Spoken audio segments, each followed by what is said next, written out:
উগ্র মৌলবাদকে বেড়ে উঠতে সাহায্য করছে পশ্চিমবঙ্গের বুকে। সংখ্যালঘুরাও তৃণমূল কংগ্রেসকে বিশ্বাস করছে না। এই অবৈধ অনুপ্রবেশকারী যে ভোটাররা রয়েছে এরাই মাননীয়ার ভবিষ্যৎ। অনুপ্রবেশকারীদের বাঁচানোর জন্য আপনি লড়াই করছেন কেন? মুখ্যমন্ত্রী ওই মঞ্চ থেকে শওকত মোল্লাকে বলেছিলেন, তোদেরকে বাস স্ট্যান্ড দিয়ে কি করবো, তোরা তো বোম বাঁধিস। দেখুন, উনি যে একজন সনাতন বিরোধী প্রশাসক সেটা আগেই প্রমাণিত। উনি বিভিন্ন সময় বিতর্কিত বিভিন্ন মন্তব্য করেছেন, সেটা আমরা বিভিন্নবার বিভিন্ন মিডিয়া বা কাগজে দেখেছি, নিউজ পেপারে। কিন্তু আমার খুব পরিষ্কার বক্তব্য মাননীয়ার কাছে যে উনি মানুষের জন্য কি কি করেছেন তার যদি একটা খসড়া তালিকা বার করতে হয় তাহলে ওনাকে সবথেকে বড় একটা পুরস্কার দিতে হয়। উনি সবথেকে বড় অভিনেত্রীর পুরস্কারটা জিতে নেবেন মানুষের জন্য। কারণ ওনার যে মিথ্যা প্রতিশ্রুতি বিভিন্ন সময় সাধারণ মানুষের জন্য, সংখ্যালঘুদের জন্য, সনাতনীদের জন্য বা আপামর জনগণের জন্য কেন্দ্রের টাকা ব্যবহার করে নিজের সরকারের নামে চালিয়ে উনি সম্পূর্ণভাবে নিজের প্রাধান্য জাহির করতে ব্যস্ত থাকেন। কিন্তু উল্লেখযোগ্য বিষয়, বর্তমানে ওনার মনে পড়েছে যে উনি সম্পূর্ণভাবে সংখ্যালঘু বলে নয়, বিভিন্ন ধর্মকে তোষণ করতে গিয়ে উনি সনাতনীদের ভোট পাবেন না। এবং আপনারা দেখছেন যেভাবে উগ্র মৌলবাদকে তৃণমূল কংগ্রেসের সরকার সম্পূর্ণভাবে সহায়তা করছে, উগ্র মৌলবাদকে বেড়ে উঠতে সাহায্য করছে পশ্চিমবঙ্গের বুকে, যেভাবে বিএসএফকে জমি দিচ্ছে না কারণ যাতে অবৈধ অনুপ্রবেশ ঘটে এবং তারা অনুপ্রবেশকারীরা এই বাংলার বুকে জমি দখল করে, ভারতীয়দের ভূমি দখল করে রত্না বিশ্বাসটা যেভাবে ভোটার কার্ড বানিয়ে দেয়, ওই লাভলি খাতুনরা যাতে পঞ্চায়েত প্রধান হতে পারে, ঠিক সেইভাবে একইভাবে মাননীয়া চাইছেন যে এপার বাংলায় এই ভারতবর্ষের ভূখণ্ডকে বাংলাদেশি অনুপ্রবেশকারীদের হাতে তুলে দিতে। এখন উনি বুঝতে পেরেছেন এটা এক্সপোজ হয়ে গেছে, মানুষের সামনে ধরা পড়ে গেছেন।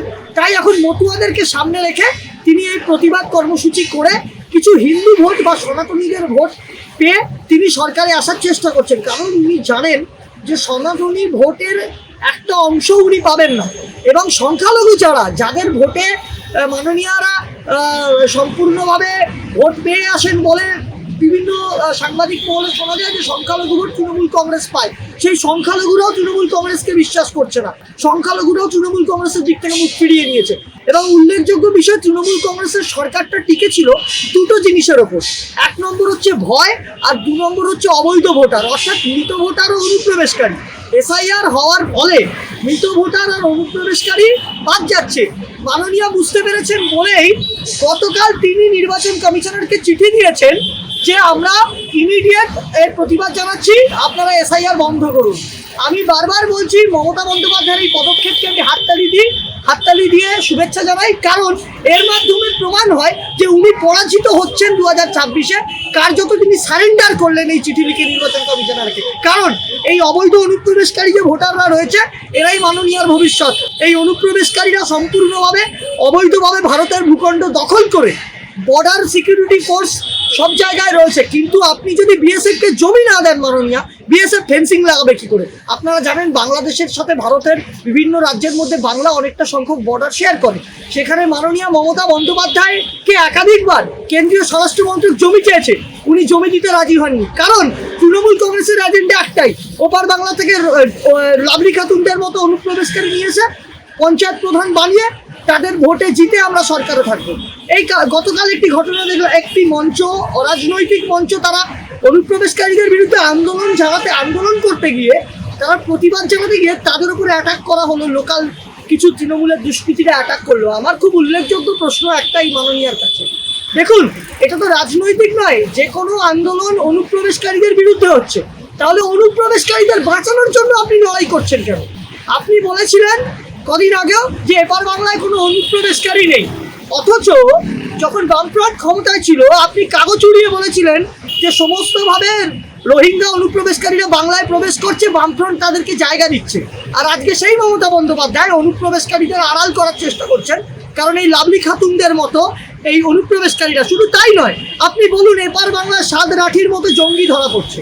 এই তৃণমূল কংগ্রেস যারা জেহাদিদেরকে অ্যারেস্ট করে না, কিন্তু আপনি মনে রাখবেন যে সিমি জঙ্গি নেতা হিসেবে অভিযুক্ত আহমেদ হাসান ইমরানকে রাজ্যসভার সাংসদ করে তৃণমূল কংগ্রেস রাজ্যসভায় পাঠায়। আমি বলছি দায়িত্ব নিয়ে বিজেপি মুখপাত্র হিসেবে, আগামী দিনে 2026-এ তৃণমূল কংগ্রেসের পতন অনিবার্য এবং তার প্রথম পদক্ষেপ গতকাল মমতা বন্দ্যোপাধ্যায় নির্বাচন কমিশনারকে যে চিঠি দিয়েছেন তিনি কার্যত সারেন্ডার করে নিয়েছেন যে অবৈধ অনুপ্রবেশকারী আমার হাত থেকে বেরিয়ে গেল, মৃত ভোটাররা ধরা পড়ে গেল, তাদের নাম বাদ যাবে। মমতা বন্দ্যোপাধ্যায় আগামী দিনে পরাজিত হতে চলেছেন, এটা একদম নিশ্চিত। শাসন কোথায়? মমতা বন্দ্যোপাধ্যায়ের কাছে আমি তো বারংবার বিভিন্ন মিডিয়াতে আবেদন জানিয়েছি। দেখুন, বারবার তৃণমূল কংগ্রেসের নেতারা বলে স্বরাষ্ট্রমন্ত্রী অমিত শাহকে বলুন। আরে রাজ্যের স্বরাষ্ট্রমন্ত্রী মাননীয় মমতা বন্দ্যোপাধ্যায়, উনি মুখ্যমন্ত্রী তথা রাজ্যের পুলিশ মন্ত্রী। তাহলে মমতা বন্দ্যোপাধ্যায় পুলিশ কি করছে? আমার খুব উল্লেখযোগ্য বিষয়, পুলিশ ওই কিছু পিসি ভাইপোকে গার্ড দেওয়া ছাড়া, নেতা মন্ত্রীদের পেছনে ছোটা ছাড়া পুলিশের কাছে এক্স্যাক্টলি পুলিশের কাজটা কি? পুলিশ কোনো রোহিঙ্গা অনুপ্রবেশকারীকে ধরতে ব্যর্থ, পুলিশ গুন্ডাদেরকে শায়েস্তা করতে ব্যস্ত। সব থেকে মজার কথা, তৃণমূল কংগ্রেসের অ্যাসেট শওকত মোল্লা, যার বিরুদ্ধে একাধিক অভিযোগ, তিনি একবার একটি প্রোগ্রামে, সরকারি প্রোগ্রামে মুখ্যমন্ত্রীর কাছে বলেছিলেন যে আমাদের এখানে বাস স্ট্যান্ড করতে হবে। মুখ্যমন্ত্রী ওই মঞ্চ থেকে শওকত মোল্লাকে বলেছিলেন, তোদেরকে বাস স্ট্যান্ড দিয়ে কি করবো, তোরা তো বোম বাঁধিস। তৃণমূল কংগ্রেসের অ্যাসেটই হচ্ছে যত বোমা শিল্পী, যত বারুদ শিল্পী, যত বন্দুক শিল্পী, এরা হচ্ছে তৃণমূল কংগ্রেসের অ্যাসেট। আর এই পুলিশ সম্পূর্ণ দলদাসে পরিণত হয়েছে এবং বর্তমানে ক্রিমিনালদের কৃতদাসে পরিণত হয়েছে। রাজ্যের পুলিশ কমিশনারের কাছে আবেদন জানাবো, আপনি আপনার যে ডিউটি অফিসার হিসেবে যে বর্দিটা পরেন, গায়ে দেন, তার মর্যাদা বজায় রাখুন এবং অবিলম্বে তৃণমূল কংগ্রেসের দালালি বন্ধ করে সাধারণ মানুষের জন্য কাজ করুন, কারণ আপনারা পাবলিক সার্ভেন্ট, তৃণমূল কংগ্রেসের দালাল নয়। সুতরাং আমরা আগামী দিনেও এটুকু এই আন্দোলনে আমরা থাকবো এবং 2026-এ মানুষের ভোটে যে তৃণমূল কংগ্রেসের পতন নিশ্চিত, সেটা নিশ্চিন্ত। এই রাজ্যের প্রশাসন থেকে সরকার, তারা ধর্ষককে বাঁচানোর চেষ্টা করে, কিন্তু তারা ধর্ষিতার কোনো বিচার করার ব্যবস্থা করে না। ধর্ষিতার পাশে নেই, ধর্ষিতার পরিবারের পাশে নেই, কিন্তু ধর্ষকদের বাঁচানোর চেষ্টা করে, ক্রিমিনালদের বাঁচানোর চেষ্টা করে। এই হচ্ছে এই মমতা বন্দ্যোপাধ্যায়ের মাননীয় পুলিশের অবস্থা। অবৈধ অনুপ্রবেশকারী যারা, নির্দিষ্ট সালের নাম্বার দেওয়া আছে, সেই সালের বিবরণ দেওয়া আছে, সেই সালের পর থেকে যারা অবৈধভাবে বর্ডার পেরিয়ে বা বিভিন্ন উপায় ভারতবর্ষের বুকে যে অঙ্গরাজ্য ভারতের বাংলা, পশ্চিম বাংলা, সেখানে ঢুকে এই ভূখণ্ড দখল করে বসে তৃণমূল সরকারের মদতে তারা ঘাঁটি গেড়েছে, তাদেরকেও ওপার বাংলায় ফিরতে হবে। এবং আমরা তো বলছি এটা এসআইআরটা চিহ্নিত করার জন্য, কাউকে আমরা ওপার বাংলায় পাঠিয়ে দিচ্ছি না, কিন্তু আমাদের দেশের পয়সা তাদের পকেটে চলে যাবে, বা আমাদের যারা ভারতীয় তাদের পয়সায়, তাদের ট্যাক্সের পয়সায় অবৈধ বাংলাদেশি অনুপ্রবেশকারীরা নিজেরা ফুর্তি করবে তৃণমূলের দয়াতে, এটা আমরা কোনোদিনও মেনে নেব না। আর উল্লেখযোগ্য বিষয় আবার বলি, আজকেও কেন্দ্রীয় স্বরাষ্ট্রমন্ত্রী অমিত শাহ বলেছেন যে আমরা বেছে বেছে প্রত্যেকটা অনুপ্রবেশকারীকে পাঠাবো। হ্যাঁ, ধর্মীয় কারণে যারা নিপীড়িত উৎপীড়িত হয়ে বাংলাদেশ থেকে আশ্রয়ের খোঁজে ভারতবর্ষে চলে আসছে, তাদেরকেও তদন্তের আওতায় আনা হবে এবং তাদের জন্য সিএর ফর্ম ফিল আপের ব্যাপার থাকছে। আগামী দিনে তারা কেন্দ্রীয় সরকারের গাইডলাইন মেনে সিএর ফর্ম ফিল আপ করবে, তারপরে সরকার সেটা সিদ্ধান্ত নেবে। কিন্তু এপার বাংলায় যারা ভারতীয় হিন্দু বা ভারতীয় মুসলিম, তাদের দায়িত্ব নিয়ে বলছি, কারুর কোনো সমস্যার জায়গা নেই। এটা সম্পূর্ণভাবে তৃণমূল কংগ্রেসের একটা ভুলভাল এজেন্ডা তৈরি করছে সাধারণ মানুষকে আতঙ্কিত করার জন্য, এবং যদি কোনো প্রাণহানি ঘটে সেটার জন্য দায়ী থাকবে একমাত্র মুখ্যমন্ত্রী মমতা বন্দ্যোপাধ্যায় এবং তৃণমূল কংগ্রেসের নেতা। না কর্মসূত্রে আসছে, তারা কি ভিসায় আসছে বা তারা কি চিকিৎসা ব্যবস্থার জন্য আসছে, তাহলে তো কিছুদিন বাদে তাদের চলে যাওয়ার কথা। নিউ টাউনের মাসুদ বস্তি, ঘুনি বস্তির মতো জায়গা দখল করে গোটা বাংলা জুড়ে নদিয়া, নাকাশিপাড়া, মুর্শিদাবাদ, মালদা, উত্তর 24 পরগনা, দক্ষিণ 24 পরগনা, যেভাবে জেহাদি এবং অনুপ্রবেশকারী শক্তিরা একে একে ভারতবর্ষের বুকে ছড়িয়ে পড়ছে এই বাংলা দিয়ে অনুপ্রবেশ করে, এই মাননীয় সরকারের দয়াতে আমরা এর তীব্র বিরোধিতা ও সম্পূর্ণভাবে এর বিরুদ্ধে যে লড়াই লড়তে হবে আমরা লড়ব। তার জন্য যত দূর যেতে হবে যাব, এবং কেন্দ্রীয় সরকার কোনো মতেই অনুপ্রবেশকারীদেরকে অ্যালাউ করবে না এই ভারতবর্ষের বুকে। আপনারা দেখুন, আপনারা কদিন আগে যে ঘটনাটা ঘটলো, বম ব্লাস্টের ঘটনা দিল্লিতে, তারও লিঙ্ক পাওয়া যাচ্ছে নদিয়া না হলে মুর্শিদাবাদ। অর্থাৎ বাংলা হচ্ছে জঙ্গিদের সেফ প্যাসেজ। এখানে সাদ রাঠির মতো জঙ্গি ধরা পড়ে, এখানে ভূপতিনগরের মতো বিস্ফোরণ ঘটে, এখানে খাগড়াগড়ের মতো বিস্ফোরণ ঘটে। আরে কেন্দ্রীয় সরকারকে দোষ পড়ে দেবেন মাননীয়া, আগে আপনি বিএসএফকে জমি দিন ফেন্সিং লাগানোর জন্য। মাননীয়া জমি দিচ্ছেন না একটাই কারণে, কারণ তিনি চান যে এপার বাংলায় অনুপ্রবেশকারীরা ঢুকে পড়ুক এবং তৃণমূল কংগ্রেস যাতে তাদেরকে ভোট ব্যাংকে রূপান্তরিত করে এই সরকারটাকে চালিয়ে নিয়ে যেতে পারে। কিন্তু আগামী 2026-এ মমতা বন্দ্যোপাধ্যায়ের বিদায় নিশ্চিত বলেই তিনি আগের দিন বিগত দিনে তিনি নির্বাচন কমিশনারকে চিঠি দিয়ে বলেছেন যে এসআইআর বন্ধ করুন। কারণ তৃণমূল কংগ্রেস কার্যত মাননীয় সারেন্ডার করলেন যে 2026-এ অনুপ্রবেশকারীদের ভোট পাবো না, তাই আমার এসআইআর নিয়ে সমস্যা। এসআইআর যদি করতে না দেন রাষ্ট্রপতি শাসন জারি হবে, তারপরে এসআইআর করে ভোট হবে। কিন্তু এসআইআর হবেই, মাননীয় ক্ষমতা নেই এসআইআর আসতে হবে। বিভিন্ন রাজ্যে হচ্ছে, একমাত্র আপনি কোনো রাজ্যে দেখেছেন? অন্য কোনো রাজ্যে এত হই হুল্লোড় হচ্ছে? কোনো রাজ্যে হচ্ছে না। এসআর আগেও হয়েছে, এবারে এসআইআর হচ্ছে।